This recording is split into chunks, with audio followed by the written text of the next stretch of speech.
Okay guys, welcome back to another video on the Foxtecc YouTube channel. This time we talk about using the Apple Pay without double tapping the side button.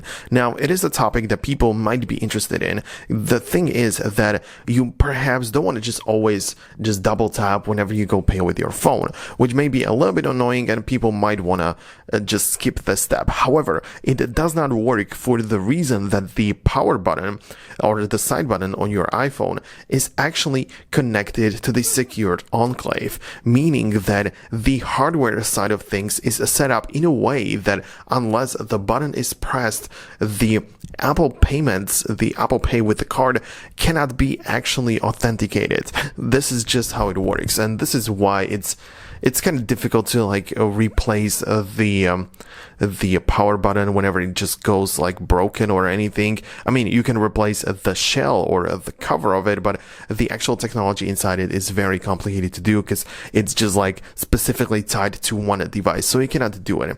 Of course, there are some different methods, and you should know that whenever you just bring your iPhone closer to the payment terminal, it's just gonna get you to the card's payment page, but you still have to double tap the side button to scan your face or type in the passcode and be able to make the payment.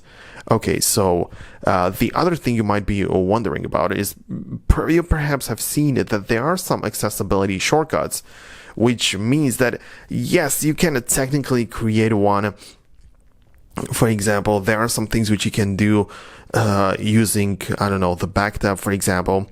Let's say that the triple tap is going to enable some things. Let's say it's just going to enable one of the shortcuts, which turns on the brings out the Apple Pay cards or whatever, but still you have to double press the side button to scan your face, to activate the Face ID to scan your face to begin with, and if not, just type the passcode in. But still, it's just unavoidable because of the hardware thing which I just explained. So this is the stuff that you needed to know. Hope you found this video useful. If you did, make sure to leave a thumbs up, subscribe down below, and I will catch you guys in the next video on the Foxtecc YouTube channel.